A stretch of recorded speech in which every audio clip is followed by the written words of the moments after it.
Lydia. We What's up, here. Lydia? How are you?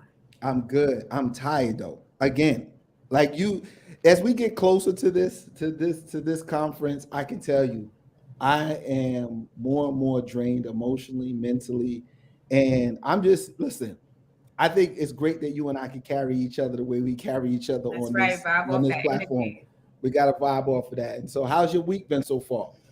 So I took the advice of last week's session and I said, okay, self-care, we're gonna turn off, we're gonna rest, which is why we're here on a Wednesday. Everybody took a rest day on Monday, Tuesday, but then I played myself because I tried to put my whole week into Wednesday. And so sis is a little tired, but we here. I'm excited, and this has never worked for me. This is family and always feels good and always fuels me. So I had to give me a little B12 real quick, get a little hydrated, put the eye drops in. Let's go. Let's go. I'm ready. Absolutely, absolutely. So today, our guest, man, what's really special about them is, something that you and I were talking about backstage is, when we talk about coaching, right? And we got Akbar Cook coming up, and we got Coach Carlos coming up. But one of the things I asked your help with and support with is that as a coach, I've coached and mentored people now for well over a decade, and probably even longer since I've been in education this long. Hmm. The struggle I have sometimes is how to turn that off, right? And if it's even possible to turn it off, right? I'm always looking to improve people. I'm always looking to improve myself. And so sometimes it can be misunderstood as a person who's constantly just driven to find what's wrong with people. And that's really not my intention. My Hmm. intention is to push people to a level of greatness that sometimes I know only happens by intensity, right? Because I played sports, so I understand what drives me to be successful. And I just sometimes, struggle with that, whether it's at home, whether it's in, friendships, relationships, and stuff like that. You struggle so much Hmm. with being, how to coach, when not to coach, Yeah, and stuff like that. yeah.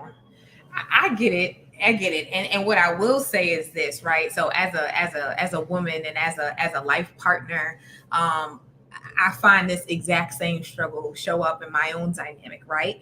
And it's because when you are in partnership, doing life with someone who operates in that capacity, as you said, the pressure is always, it's always on, and you're always sort of like, striving towards the mark. And so you want your camp to win. So, you like, come on, let's go. Like, let's go. Like, it's no time for all of that. Let's go, let's go, let's go, let's go. It's kind of like always the mode. And I think it's really just a decision to know when to turn off. But of course, as your partner too, right? And I know First Lady is on the line. We got to know who we're with, right? And we Yeah. got to judge the heart of the person who's talking at a particular moment There and be you go. You like, see, listen. Lydia, you get me. Me and you vibing right now because it's all about intentionality, right? And so when we're talking about this upcoming conference and transformational leadership, there's going to be a different way that everybody delivers a message, right? But we got to know the intent. We got to know Yeah. people's reasoning and their heart behind it. And so, I think just like I had a couple of weeks ago, I wanted to, there was a quote, that I kind of looked up and kind of tweaked for myself. And Yeah. if this can be put up, I just want people to understand some of my thought process when it comes to coaching. And I it got you. says, I absolutely believe that people, unless coached, never reach their maximum potential. Nobody who ever gave his best regretted it. This is the Mm, part. Nobody who ever gave his best regretted it. The difference between mm. ordinary and extraordinary is that little extra. Good coaching is good teaching and nothing else. And so I just wanted to, start the conversation with that because I our felt two, that. Like yeah, real talk, listen, I felt that. yo, and I mean every bit of it, right? I mean every bit of it. And so me saying is that nobody ever, whoever gave his best or her best ever regretted it, right? And it don't hurt, it don't feel good while we're doing it. But and being coach is not an easy thing, but coaching in itself is more of one of those situations, Lydia, where you're misunderstood a lot.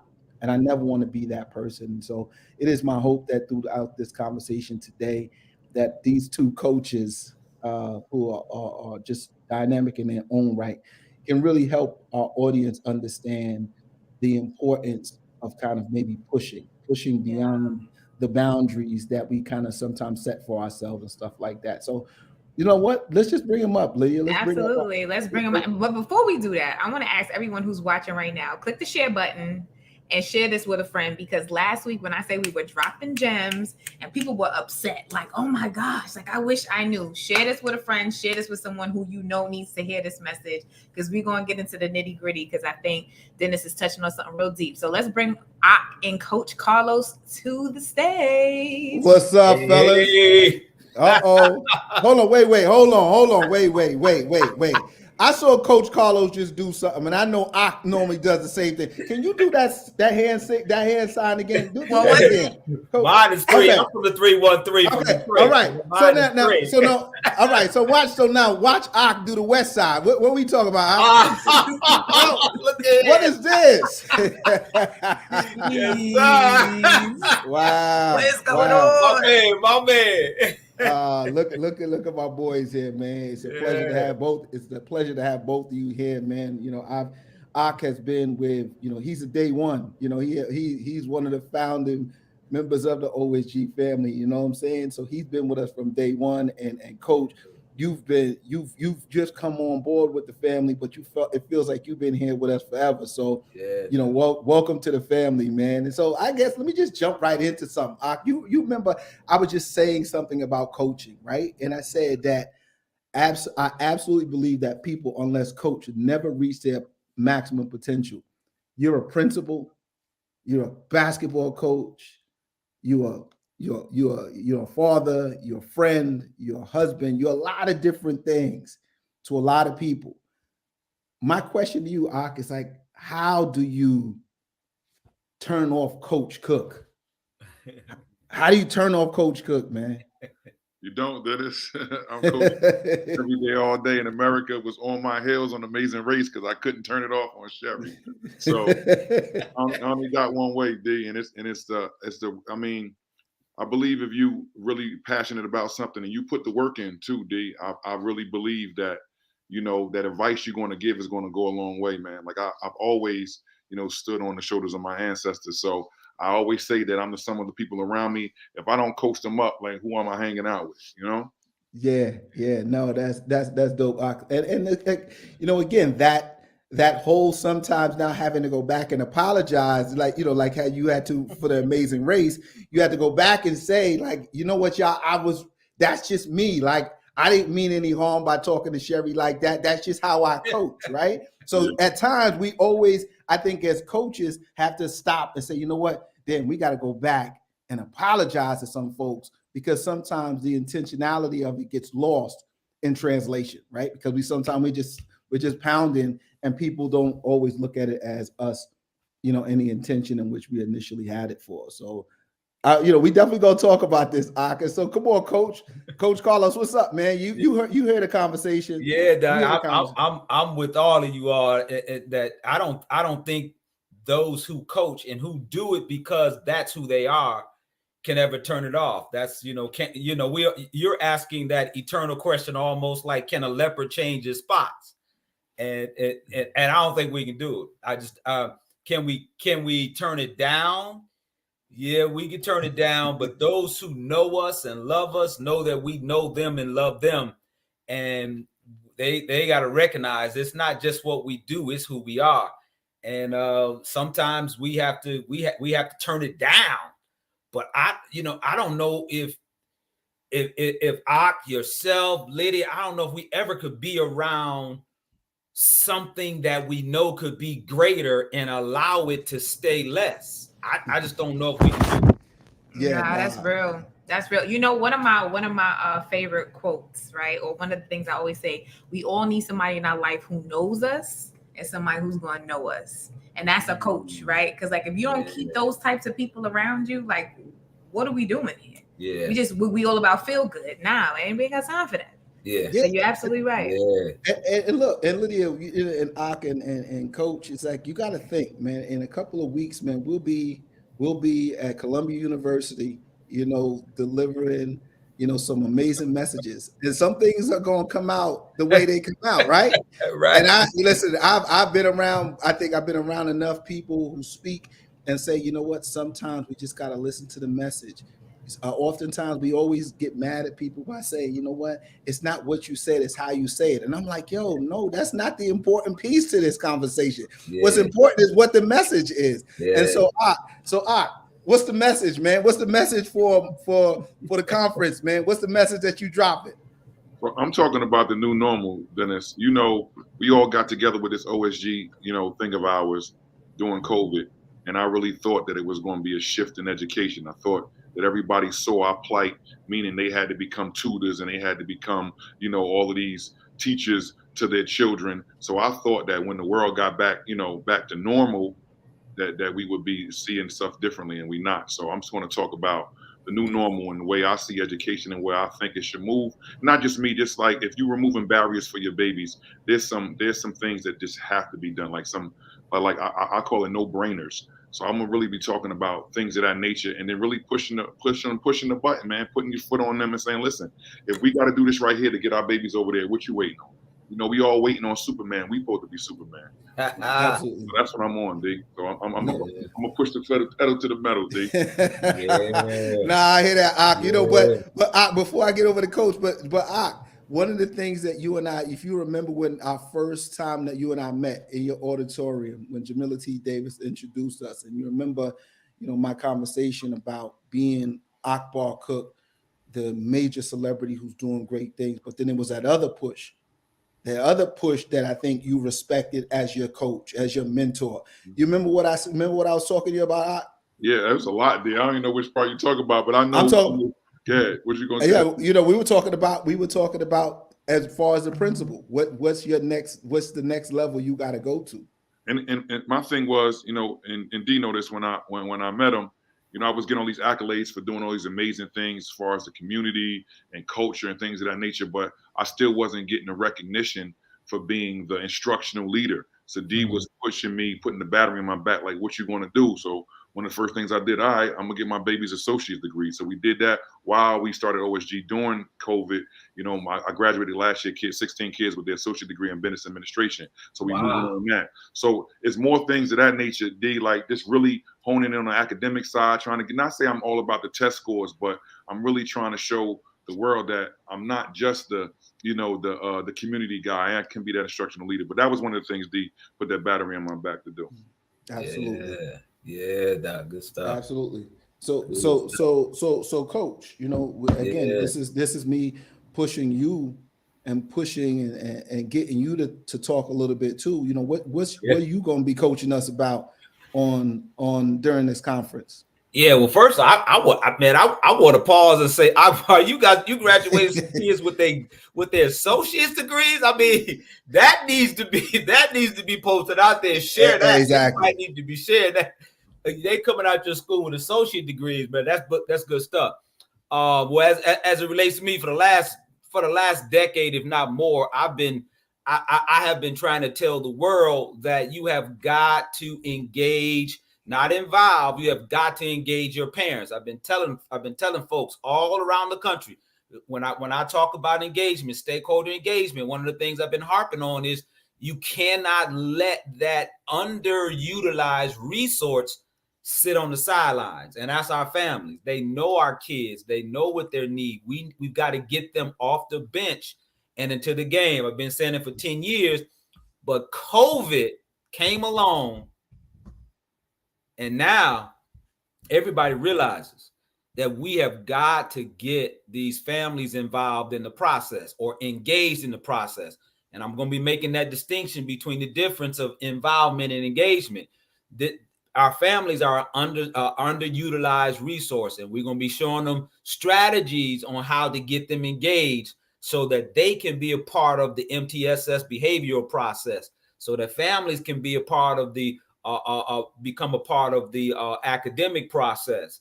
Families are the key, particularly if we're going to keep losing instructional leaders like we're doing. You cannot always expect teachers to carry that load. So that's what I'm going to be pumping up those attendees with, man, and giving them field tested strategies on how to get this done. Yeah, that's good stuff. And I mean, you talking my language because, prior to being in this space, which I love, my first, sort of introduction to the education realm, I was a parent coordinator. And here in New York City, that's all around parent engagement. And so when we think about ourselves in the capacity of coaches, and we think about the success that you've been able to have and some of the work that you're pushing, Coach Carlos, how do we begin to to coach our families? And I'm just curious how important, and I mean that might even be almost a silly question, but like, what is the level of impact if we don't engage our families? I'm gonna throw that to you first, Coach Carlos, and then hand it over to you, Ak. Yeah, well, there's so many layers to that question, but let me start here. If we don't engage our families, we're not bringing in the person with the greatest amount of information about a child's assets and deficits. It's like going to buy an appliance from a store, but not talking to anybody about how to use it. Is this a high-end appliance? Do I turn this knob? Do I turn that knob? What if you took 5-10 minutes and talked to the salesperson? He gave you all a quick training on the features and the benefits of that appliance. It's like buying a vehicle and just giving somebody cash for it and driving off the lot. Well, hold on. Let me show you how this new 2023 Volvo works. It's when we have kids coming in and we don't solicit, enlist, and activate parents' engagement on their child, we're missing out on some key assets, some key information on how best to teach, train, and to keep this child out of trouble. We're missing some great information. Yeah. And I know, your first line of business, besides being an athletic coach, is, I mean, you say literally saving the lives of babies every single day. So like, talk to us a little bit about what family engagement looks like in your school community, and just sort of like, again, what is the level of impact if we don't? Well, I think, Lydia, great question. And one of the first things I did was I moved without the parents. I say locus parentis in the event that the parent is not there. I'm the parent, but I was realizing that I only can go but so far. And we are, I guess our elders, and even some of us, we are trained to project our brokenness on children, right? So it's like, oh, don't touch the credit. Oh, I wouldn't do that if I was you, and all of that. So we don't get to the parents and let them know, like, there's a different world out there right now. So I take the FAFSA. Like, everybody want their kid to go to college, but the parents don't help the kids fill out the FAFSA. And I'm like, I get it, Mom. I know you let Pookie claim little Akbar on your taxes, but guess what? The FAFSA don't care about that. If you want free, academic, application for federal student aid, you got to fill out the FAFSA. So it's like, we cannot get this roadmap of success for our students and not involve the parents, because we can do all this amazing stuff, but that baby going home and it's toxic at the crib and all this other stuff, it's going to wear on them. So I'm big on, engaging my parents. I have a great PTSO right now. They've been doing some amazing things for me, but we have to involve the parents, and we can't keep doing all these wraparound service for the kids and not doing it for the parents. So it's like, now I got lights on, down on the first floor, and then we doing some, real estate classes for the parents. We're doing some, get them back from, if they had some hard times, did some stuff with the mayor. So it's all type of stuff that you can do, but we got to involve the parents, and that's one way that we've been, changing the narrative. Yeah, no, that's good stuff. That's good stuff. Yes, sir. Yeah, no, and something I was reading about, Coach, and I can talk about this as well, is the disengagement cliff that you talk about oftentimes, Coach. Talk about that disengagement cliff and what is it, and again, I'm gonna let Ak then take it from there, because I think it has a name, but I think it's a reality in so many different schools and stuff like that. So talk about the disengagement cliff. Yeah, well, my heroines are Karen L. Mapp from Harvard University, and Joyce Epstein from she wrote the key information. She pretty much started us off thinking about from Johns Hopkins on how we need to engage parents. Now, when we start looking at their research, we look at what she wrote about, we look at what Karen L. Mapp wrote about, and Beyond the Bake Sale. We're talking about now going beyond the point where we're just asking parents to do cookies and to do pies and to raise funds. When we get to this point where parents get to this point, or families, and I'm changing my vernacular to go away from just parents, because I like to use families more so, because when we talking about the construction of families now, just to say parents, it's a whole different makeup now. So you'll hear me say families even more so than parents, but it's a mind switch that I have to go to. So getting back to your point about this cliff, it gets to, I see it a couple of different ways. It gets to this point where folk fall off. You can look at the cliff from there. You can only take parents so far, so one, or family so far.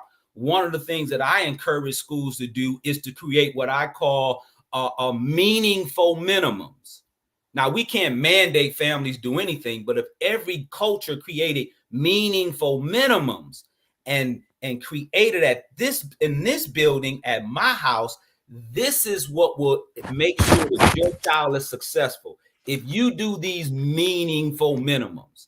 And it's interesting, every school has their different meaningful minimums to keep parents engaged, or families engaged, so that they don't fall off. Listen to what Akbar was what he was just talking about. You get to the point, parents at his school can be engaged at this level, so we meet them there. Parents in another district may be engaged at another level, but you certainly don't want to get them to the point where they are falling off out of the engagement altogether. Yeah, perfect. So same thing with you, man. When we talk about, we talk about the engagement part, but I definitely wanted to talk about this disengagement cliff that seems to happen at times and in different schools. And so is that something that you kind of thought about when you say, you know what, we can't push parents so far, but we also we got to at least lead them far enough out on this cliff that they can see the potential of what Lights On and what Westside and you and your whole team is doing. So talk a little bit about what that feels like, by way of a disengagement cliff. Yeah, so I got to acknowledge Carlos, man. That meaningful minimums, man. That is big time. I definitely you're gonna hear me say that someplace else. Yeah, do it, Doc. Yeah, but one of the things they did, we had to have some uncomfortable conversations, right? I mean, maybe because I'm in high school, maybe because I'm in inner city, maybe I'm a traditional public school. But I had to really call my parents and say, listen, man, like the days of y'all being storks and y'all dropping y'all babies off on our doorstep and then you coming back in 4 years and hoping everything worked out, that's over. That's over. And I know, and I talk about this all the time, D, like how, there's so many child protective services for a baby when they're in middle school, when they're younger, but the high school, it's nothing. Like can't call, child protective services if a kid is, being neglected, they just deal with a little check. So it's like at my school is like, come on, guys, like you want me to do all of this stuff with the baby, but you're not even giving me the meaningful minimums. You're not giving me nothing. And you expect me to get these desired results. It's insanity. Like we're doing the same thing over and over. And I'm tired of just graduating kids. And that's what we're going to talk about at the conference, D. Like we all can graduate kids. That's like you're not getting no big scar on your head because you graduate. I can graduate a corpse like Weekend at Bernie's. That's not no love for that. What are you doing besides that? Like, how are you making sure that baby is ready for life? And it's like, you got to have them conversations. You got to talk about living wage with the parents. Like, your mother is busting her butt, my man, to do all of this stuff just to get you that bare minimum. And you want to be here not cutting up and not helping her out. But you need to know that in this town that you live in, this how much it's going to cost you to get out of her house and not have to listen to her. So just having that stuff, like, and just engaging the parents that way, like, listen, we going to all keep a G. I know you're struggling, but if you meet me right here, I can take your baby to, to wherever we want to take them. So it's like that, having uncomfortable conversations, D, and re-engaging them that way. Yeah, good stuff. Yeah, and so just going back to what we had talked about initially, and let me know what you think about this, Lydia, is something else called caring engagement, right? So when we think about what we do as leaders and as school leaders, the important aspect of the caring aspect of engagement, and that has to be something that we talk about, because it's more than just, again, simply saying, come follow me. transformational is that you're going to get people to buy in and to believe what it is that you're doing, but you got to do it through care, right? And it goes back to what I was saying that I struggled with is like, how do you convince people that I'm only doing this because I care? How do you convince people that I'm coaching you this hard because I care? So what I want us to be able to now talk about is there it goes right there. That's your answer. Go ahead. Right there. I told us already. Focus on the love, and it'll be all right. Yeah, absolutely. No, and that's what I want us to tap in right now. Both Carlos and Aki's like the caring engagement. Get to that space of understanding that caring sometimes ain't gonna be nice, right? It's not gonna always be sweet. It's not gonna always be have the real intimate words. Sometimes you're gonna be like, yo, let's get that done and let's. That's right. We'll talk about that later. So let's talk about caring engagement, y'all. Yeah. I mean, I'll jump in here. I kind of look at it almost like in our marriage vows. In our marriage vows, it says for better or for worse, for richer or for poor, till death do us part. Now, I mean, if any of us have entered into that covenant, to that land of holy matrimony, you know how that goes. You love your children, you love your spouse, you love your significant other. But there are sometimes some tough conversations, and that's how it is in school. I'm having this conversation with you because I care. That's the reason why we're having this conversation. Now, if I didn't care, then guess what my conversation would look like? And oftentimes we don't understand that a caring conversation, someone who truly loves you, has all the conversations with you. They're sitting there shaping you. They're sitting there molding you. And a real coach is going to say, come on, you got one more push-up. Come on, you got 3 more. You can give me 5 more. You can give me more. You can give me more. They're always pushing you. If they're not pushing you, I think we truly can say they may not really care for you. Facts. And look, Lydia, so since Smitty put it in the chat, so those didn't know, we got a best-selling author in the house by the name of Akbar Cook. You see the book, Yes, Focus on the Love.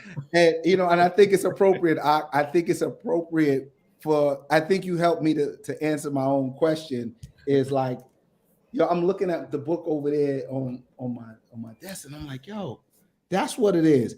Not only should I focus on the love, but so should the people that I'm coaching focus on the love, right? Yeah. Like that's the part. So I'm like, yo, Ak, go ahead, man. Take it from here, Ak.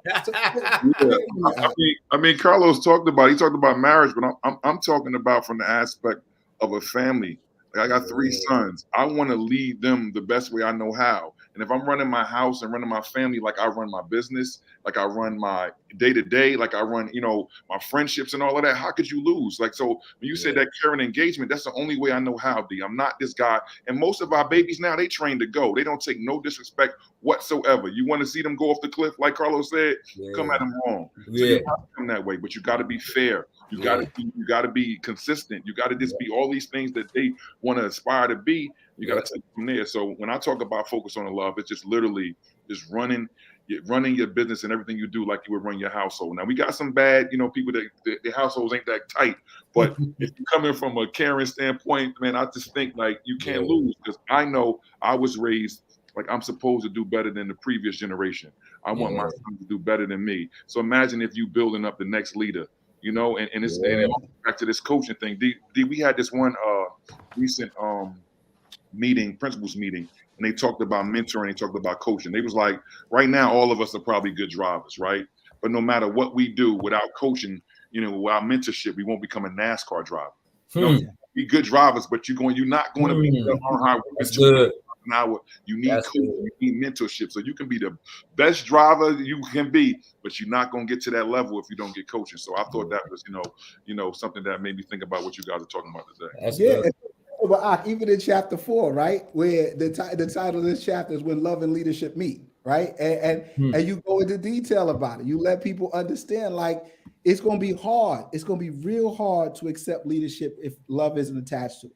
But the people want to know, like, can they get the book at the conference? Like, is Focus on the Love, like, it's all in the chat. Is it gonna be at the conference? Listen, Denise already answered. That's his manager. Denise is his manager. Denise already said. Yeah, she's definitely my manager. Yeah, Focus on the Love will most certainly be at the conference. We'll be there. Yes, definitely be there. So, yeah, no, this is a dope conversation, fellas, man, and you know, I think just really tying it all into coaching and engagement and leadership, transformational leadership. It's all about us recognizing that, you know, that the recipients of this coaching and of this love have to understand that the real intention of people, right? And so when you're trying to save lives, the way you guys are saving lives, like we save lives, OSG saving lives, we don't always have the time to or the convenience of explaining everything. You just got to know me. You got to know Ak. You got to know Carlos. You got to know Lydia. You got to know them to be able to say, you know what, their intentions are all good. You know what I'm saying? And so let's just kind of let's wrap up this conversation by just talking just again about the intentionality of truly coaching, leading, loving, all at the same time. The intentionality that you all can leave with people to say, here's some things that you guys can do tomorrow that can help you to become a better coach. Whether it's of students, whether it's of teachers, whether it's of, you know, your employees, if you work for a Fortune 500 company. Yeah.